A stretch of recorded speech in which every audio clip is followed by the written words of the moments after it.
அம்மா, உங்களுக்கு கல்யாணம் ஆகி இத்தனை வருஷம் ஆச்சு. அப்பாவை என்றைக்குமே பிரிஞ்சு உங்கள் அம்மா வீட்டுக்கு போயிருக்கீங்க? போனதில்லம்மா. உங்கள் அப்பாவை பிரிஞ்சு போகணுன்ற தருணத்தை உங்கள் அப்பா எனக்கு ஏற்படுத்தி கொடுக்கவும் இல்லை, அந்தளவுக்கு ஒரு மனவேதனை எனக்கு உண்டுபடுத்தவும் இல்லை. உங்கள் அப்பா வந்து எனக்கு அப்பாவாகவும் இருந்தாங்க, எனக்கு இன்னொரு அம்மாவாகவும் இருந்தாங்க. அதனால் என் தாய் வீட்டை பிரிஞ்சு எனக்கு எந்த வீட்டுக்கு போகணும்னு தோணலைம்மா. நான் போகலாம்.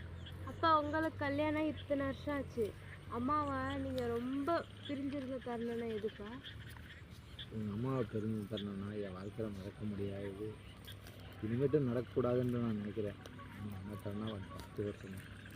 அந்த 10 வருஷம் நான் அவங்க அம்மாவை அவங்களெல்லாம் பிரிஞ்சு ரொம்ப கஷ்டப்பட்டேன். எனக்கு இல்லை, இது மட்டும் யாருக்குமே அது மாதிரி ஒரு கஷ்டமான சூழ்நிலை வருது. அப்பா, நீங்கள் அம்மாவுக்கு கொடுத்த கிஃப்ட்டு, மறக்க முடியாத கிஃப்ட்டுன்னா எதுப்பா? இது வரைக்கும் நான் எதுவும் கொடுக்க கிடையாது. அவங்க போய் சொல்கிறாங்க. என் வீட்டுக்கார் எனக்கு கொடுத்த மறக்க முடியாத கிஃப்ட்டுன்னா என்னோடய 2 குழந்தைங்க. உலகத்திலேயே எந்த தாய்க்கும் அப்படி ஒரு குழந்தைங்க இருக்காங்களா என்னன்னு தெரியாது. என்னோட தாய்க்கு நான் சரியான குழந்தையான்னு எனக்கு தெரியல. ஆனால் எனக்கு கிடச்சிருக்க 2 குழந்தையும் ரொம்ப கரெக்டான குழந்தைங்க. ஒரு நாட்டுக்கு ஒரு பெண் பிள்ளை எப்படி இருக்கணுமோ அப்படித்தான் என்னோடய பிள்ளைங்க இருக்காங்க, இதுக்கப்புறம் இருப்பாங்கன்னு நான் நம்புகிறேன். என் நம்பிக்கையை காப்பாற்றுவாங்க. அப்படி ஒரு பொக்கிஷத்தை தான் என் வீட்டுக்காரர் எனக்கு கிஃப்டாக கொடுத்துருக்காங்க. உலகத்திலேயே விலை மதிக்க முடியாத கிஃப்ட்டு பிள்ளை செல்வம். அந்த செல்வத்தை எனக்கு கொடுத்துருக்காங்க. அதுவே பெரிய கிஃப்ட்டு தான். கொடுத்த கிஃப்ட்டுன்னு நான் கிஃப்ட்டு தான் கொடுத்தேன். ஆனால் அந்த கிஃப்ட்டை வந்து பொக்கிஷமாக்குனது உன்னோட வளர்ப்பு தான். இந்த ரெண்டு பொக்கிஷமும் எப்போவுமே நம்மளுக்கு பொக்கிஷமாக இருக்கணும்னு சொல்லிட்டு நான் கடவுள்கிட்ட வேண்டிக்கிறேன்.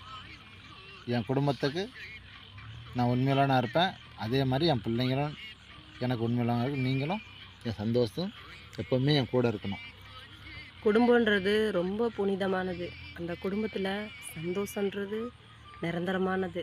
அதை நாம் தான் உருவாக்கிக்கணும். எதுக்காகவும் எதை வேணால் இழக்கலாம், ஆனால் எக்காரணத்துக்கும் குடும்பத்தை இழக்கவே கூடாது. இழந்துடாதீங்க மக்களே. என்னை பாருங்கள், நான் ரொம்ப இழந்தேன், ஆனாலும் திரும்பவும் என் குடும்பத்தை காப்பாற்றிட்டேன். உங்கள் குடும்பத்தை இழந்துடாதீங்க, காப்பாற்றிக்கோங்க. ஒவ்வொருத்தரோட நிறையும் குறையும் புரிஞ்சுக்கிட்டு உணர்ந்துட்டு எது வேணுமோ எது வேணாம் அப்படின்றத நாம் பார்க்காம எல்லாத்தையும் கடந்து போகலாம். வாழ்க்கை இனிக்கும். நாங்கள் ரொம்ப ஹாப்பியாக தான் இருக்கோம், சந்தோஷமாக இருக்கோம். எங்ககிட்ட எதுவுமே இல்லை, பணம் இல்லை, காசு இல்லை. ஆனால் பணம் காசு கொடுத்து வாங்க முடியாத அன்பு பாசம் கொட்டி கொட்டி கிடக்கு. அது ஒன்று போதும் என் வாழ்க்கையை திருப்தியாகவும் சந்தோஷமாகவும் நான் வாழ்கிறதுக்கு. சரி, அப்பா 10 வருஷம் பிரிஞ்சிருந்தேன்னு சொன்னாங்கல்ல, அது எதனால?